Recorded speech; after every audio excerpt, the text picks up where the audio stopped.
De boer schreeuwt in zijn afscheidsbrief dat er het al hier werken had in een sfeer van achterdocht en wantrouwen.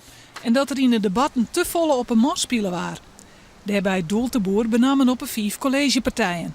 Frisse Wind, SP, GroenLinks, D66 en Hazeler Belang. Het is zijn persoonlijke beleving van de hele situatie. En we hebben geprobeerd zo goed mogelijk onze wethouders te screenen. Ze hebben een assessment gehad. We hebben er alles aan gedaan om goede wethouders te krijgen. Nou ja, het is jammer dat we niet de juiste persoon op de juiste plek hebben gekregen.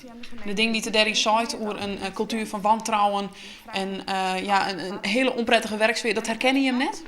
Nee, ik persoonlijk niet. De andere wethoudster die zit er nog steeds. En ja, die ervaart het niet op die manier. De grootste oppositiepartij van Haas, de PvdA, kan hem wel fine in de kritiek. Hoe zou je de bestuurscultuur in Haas op dit stuit omschreeuwen?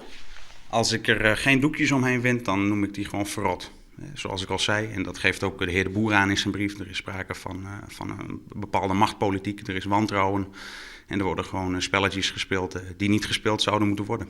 Benamen de rietsgeerkomsten van 11 mei en 6 juli zo'n de druppel west voor de boer. Tijdens de rekdiscussie van mei werd de benadering door sommige raadsleden respectloos en te zeer op de persoon gericht. Deze wijze van politiek bedrijven zit ver buiten mijn normen en waardenkader. Zo ga je niet met elkaar om. Die mening deel ik absoluut niet.